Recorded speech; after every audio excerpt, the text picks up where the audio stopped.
Aujourd'hui, âge, perte d'autonomie, mobilité réduite, handicap ne doivent plus signifier isolement, renfermement sur soi, placement en institut spécialisé. Les personnes concernées et leur entourage expriment le désir et la volonté d'être maintenues à domicile le plus longtemps possible.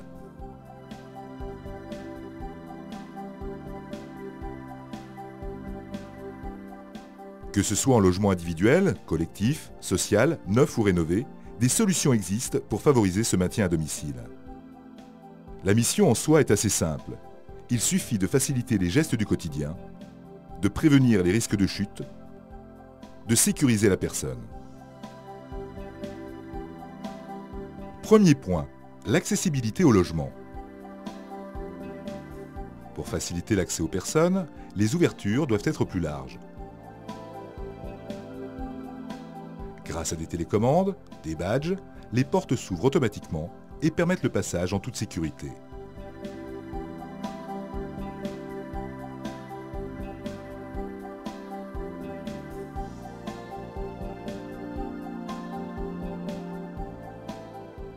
Deuxième point, le logement doit être adapté à son occupant. Il est bien sûr important de penser à des espaces dégagés, sans obstacle à la bonne circulation des personnes.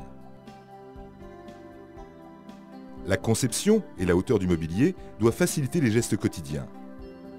L'aménagement du logement, même adapté, fait appel à des articles proposés par des enseignes grand public.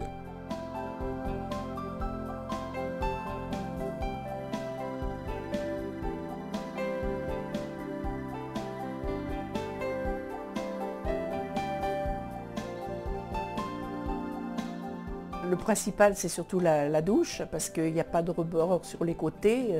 C'est une pente spéciale pour que l'eau descende directement. Et ça, c'est important parce qu'on n'a pas à lever la jambe quand on a du mal à lever les jambes.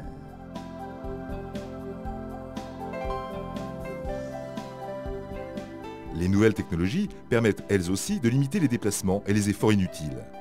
Télécommande de prise, détecteur de présence, motorisation des volets sont autant d'assistants à la vie quotidienne. Les prises sont mises à la portée à la hauteur des mains, quoi. Il n'y a pas à se baisser pour brancher quelque chose. Mais le point crucial, pour permettre le maintien à domicile des personnes en perte d'autonomie, après avoir sécurisé le logement, il faut sécuriser son occupant et ses proches.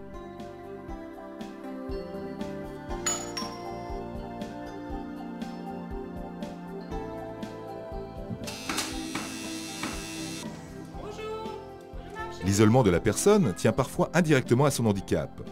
En cas de surdité ou de difficulté de déplacement, le visiteur trouvera souvent porte close. Des avertisseurs lumineux, télécommande de gâche ou ouverture de porte par les proches par clavier à code résoudront ce problème tout en sécurisant la personne visitée. Parce que mon amie est sourde et muette. Alors c'est pour que les gens se signalent. En bas, elle ne sait pas qui vient, mais à la porte d'entrée, elle sait qui vient parce qu'il y a un code secret. Pour moi, ça m'apporte le fait que les gens se rendent pas n'importe comment, quoi.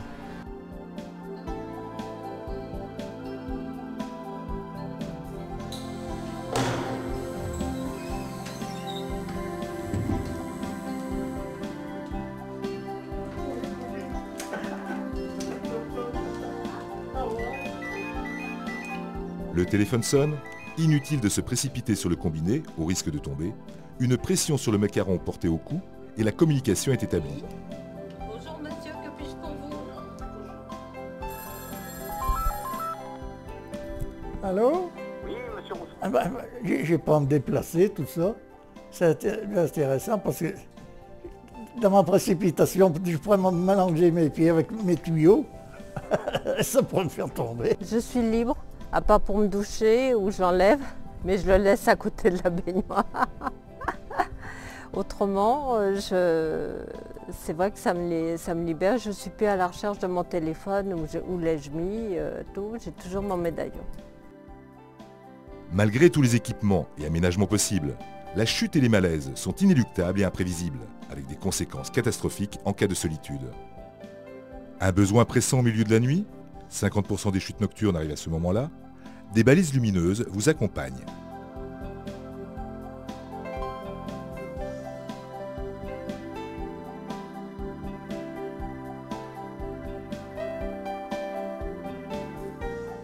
Si la prise de médicaments est un problème, heure, marque, nombre, ce distributeur journalier avec alarme vocale fera un excellent aide-soignant.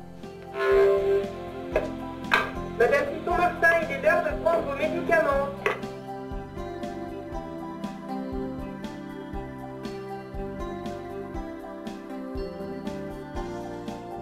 Pour un appel à l'aide, une pression sur le macaron porté au cou, sur le bouton d'appel gardé à portée de main, ou sur l'un de ceux placés là où ils sont utiles dans le logement, permet la mise instantanée en relation avec un centre d'appel médicalisé.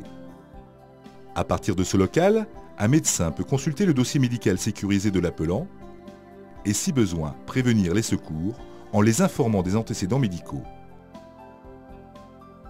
Il est également possible, depuis ce centre, d'ouvrir la porte aux intervenants. Dans toutes les pièces. À la chambre, il y en a deux, un de chaque côté du lit. Au WC, salle de bain, cuisine, vestibule et salle à manger. Et un mobile que j'ai sur la table. On se sent plus en sécurité avec ça. On sait qu'avec un appui sur un bouton, il y a du secours. Je suis tombée plusieurs fois, et dans la salle de bain et ailleurs. Je tombe partout. Et depuis, j'ai plus l'angoisse de tomber parce que de toute façon, si je n'arrive pas à me relever, je sais que je peux appeler quelqu'un. Cet appareillage est sécurisant avant tout pour mon beau-père, bien sûr, qui est devenu autonome au cas où il y ait un malaise ou autre, ce qui est déjà arrivé auparavant, où il avait dû rester à terre pendant de nombreuses heures avant de nous appeler. Et puis pour nous, donc sécurité aussi bien sûr, on n'a pas à se soucier en sachant qu'il est seul, qu'il vit seul, à tout moment du jour ou de la nuit. Il peut faire appel à ce service.